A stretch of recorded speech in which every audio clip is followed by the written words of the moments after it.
बिस्मिल्लाहिर्रहमानिर्रहीम।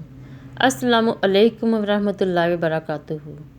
शबान की 15वीं शब को अल्लाह ताला आसमानी दुनिया पर जलवा अफरोज़ होते हैं और उस शब को अपने बंदों के लिए बेशुमार दरवाज़े रहमत के खोल देते हैं और फरमाते हैं, कौन है जो आज के रात मुझसे बख्शिश तलब करे और मैं उसके गुनाहों को बख्श दूँ।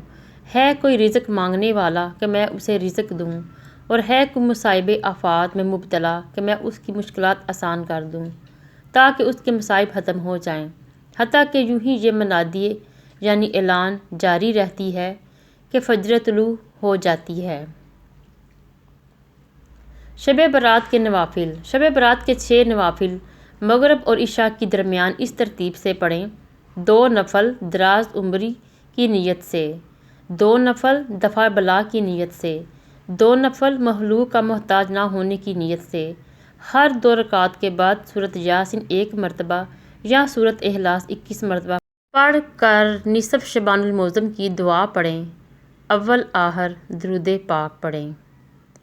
फेसबुक, व्हाट्सएप और मोबाइल मैसेज पर जान अनजान वाले को माफ़ी तलाफ़ी के रेडीमेड पैगामात इरसाल करने वालों से मोदबाना गुजारिश है कि पहले अपने माँ बाप, भाई बहन, करीबी रिश्तेदार, बीवी, शौहर और पड़ोसियों की खबर लें, जिन में से बहुत सी की ज़िंदगियाँ हमने तंग करके रखी हुई हैं।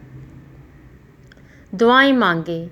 रसूल करीम सल्लल्लाहु अलैहि वसल्लम ने इरशाद फरमाया, तुम में से कोई शख्स इस तरह ना कहे कि या अल्लाह अगर तू चाहे तो मुझे माफ़ कर दे, मेरी मग़फ़िरत कर दे, बल्कि यकीन के साथ दुआ करे, क्योंकि अल्लाह ताला पर कोई ज़बरदस्ती करने वाला नहीं है।